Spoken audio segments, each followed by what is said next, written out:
السلام علیکم۔ کراچی کے علاقے کورنگی میں ہیلووین پارٹی پر پولیس کا دعویٰ۔ کورنگی کے علاقے میں ہیلووین پارٹی کا اہتمام، جس میں نوجوان نیم عریاں لباس پہنے شریک ہوئے۔ کیا آپ حالات حاضرہ سے آگاہی حاصل کرنا چاہتے ہیں؟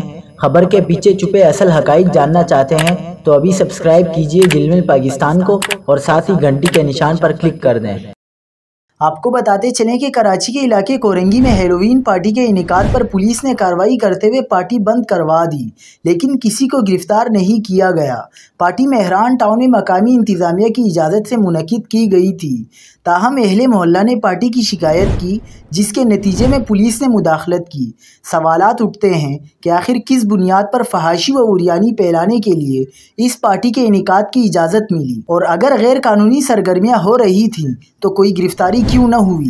سوشل میڈیا پر وائرل ویڈیوز نے عوام کو سوالات پر مجبور کر دیا۔ ہیلووین، جو کہ مغربی تہوار ہے، یہاں کورنگی میں کس سوچ کے تحت منایا جا رہا تھا؟ کیا کراچی کی گلیاں واقعی ایسے جشن کی جگہ ہیں؟